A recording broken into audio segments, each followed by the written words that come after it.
So yung mga kayayaw, meron tayong natuklasan dito na ulam. Ulam daw to eh. Kinakain to, inuulam. Ayan o, mga kayayaw. Ayan. Ano tawag dyan? Ano tawag dyan eh? Punghapong. Pungapong. Pungapong daw ang tawag dito mga kayayaw. Ano siya, kala ko siyang may uro siya, para siyang upo ba, na parang laing, ganun, parang gabi. Ang itsura niya mga kayayaw. Pungapong daw ang tawag dito. Ano ba masarap na luto dyan? Gisa lang to, aasiman. Ginisa at saka aasiman. Tinapa, sahog, tinapa. Tinapa ang sahog. Ayan, mga kayayaboy, tinapa daw ang sahog. Para asiman. Nice! Ayan, parang sarap na. Oh. Ayan. Yung bandang puno, kulay ano na siya. Parang kulay orange na to. Ganun, ma-orange. Mapula-pula ganun. Orange ba o pula? Ayan mga kayayaboy. Gigisahin daw yan. Ayan, titikman natin mamaya kung masarap. Diba? Okay. Eto na tayo mga kayayaboy, niluluto na yung, ano yun? Punghapong. Pungapong. Ere mga kayayaboy. Ayun oh. Sarap. Para pala siyang laing. Para laing. Mga kayayaboy, tingnan nyo. Parang siyang may gata, ano? Pwedeng gataan yun, di ba doon?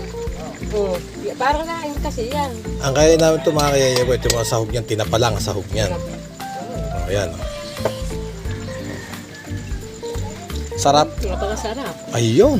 Yung sinasabi mga kayayaboy. Sarap. Pang-asim na lang. Lalagyan pang pang-asim yan. Talagang asim yan. Nung sampalok. Sarap na nito mga kayayaboy. Ayun no? Sarap. Ayun kayayaboy, naluto na. Yung ano, yung pungapong. Ayan, kakain na tayo. Ito ngayon yan. Ayan, sarap. Ayan, pungapong. Laing nga dapat. Ayan, meron tayong leg ng manok, pinirito. Kinakabahan ako.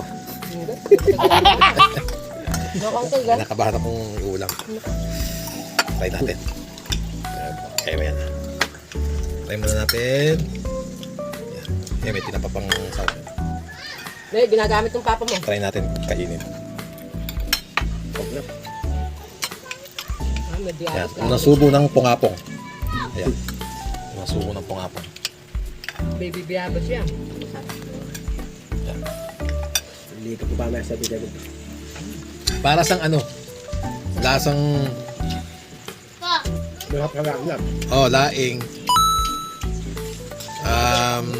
Tapos yung texture ng ano niya, parang sayote.